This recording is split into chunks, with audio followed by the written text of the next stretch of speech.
Philips को तो कौन नहीं जानता। उन्होंने एक अमानवीय रिकॉर्ड स्थापित किया है जिसे शायद ही कोई आने वाले दशकों तक तोड़ पाए। लेकिन क्या आप जानते हैं कि माइकल फेल्प्स हर दिन कम से कम 11 किलोमीटर तैरकर अभ्यास करते थे।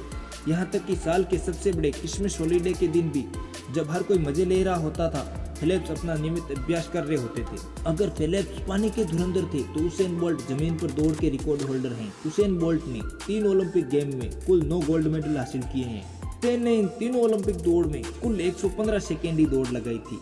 इन दौड़ों से उसेन बोल्ट ने 807 करोड़ रुपयों की कमाई की। अगर गणना की जाए तो ये पता चलता है कि हर एक सेकेंड उन्होंने 6 करोड़ रुपयों से अधिक की कमाई की। लेकिन इन बहुमूल्य 2 मिनट की रेस के पीछे उनके 20 वर्षों की मेहनत छिपी हुई थी।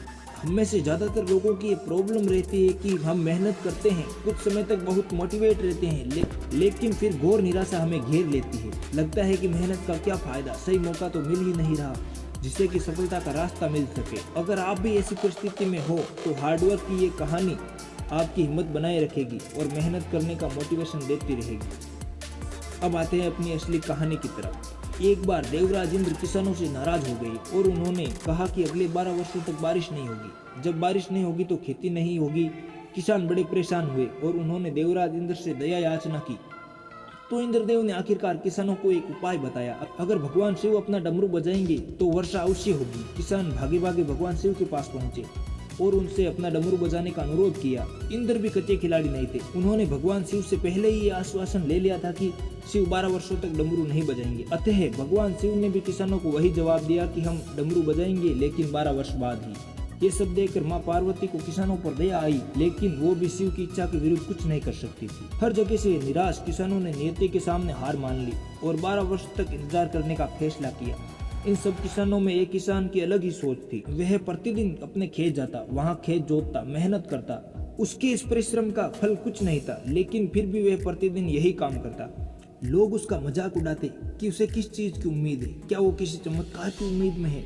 सारे किसान सोचने लगते हैं कि उस किसान का दिमाग खराब हो गया है। ऐसे ही 3 साल बीत गए। एक दिन कुछ किसानों का दल खेत में काम करते हुए उस किसान के पास से गुजरा। एक वृद्ध किसान ने उससे कहा कि भाई, जब तुझे पता है 12 वर्षों तक बारिश नहीं होने वाली तो तू व्यर्थ ही मेहनत क्यों करता है। काम में लगे हुए उस किसान ने थोड़ी देर के लिए काम रोका और बोला, मुझे पता है 12 वर्षों तक बारिश नहीं होने वाली, लेकिन मैं ये मेहनत खेती का अभ्यास करने के लिए करता हूँ। अगर मैंने 12 वर्षों तक कोई कार्य नहीं किया तो मैं तो सारी खेती बाड़ी भूल जाऊंगा। मेहनत नहीं करूंगा तो 12 वर्षों में मेरा शरीर सुस्त हो जाएगा।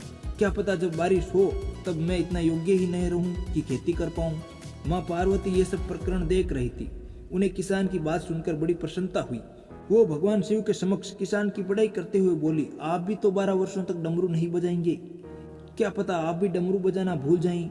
और भगवान शिव भी चक्कर में पड़ गए। उन्होंने जल्दी से डमरू बजाकर देखा कि कहीं वाकई में वो डमरू बजाना भूल तो नहीं गए, और भगवान शिव का डमरू 12 वर्षों से पहले ही बज गया।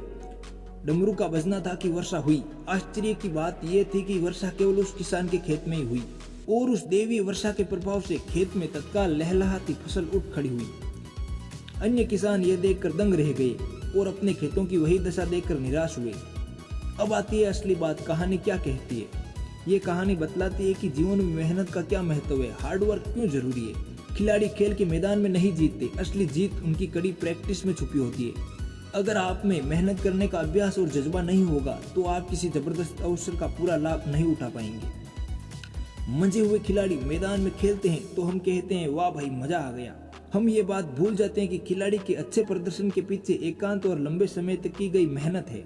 धैर्य के साथ की गई मेहनत का फल अवश्य मिलता है।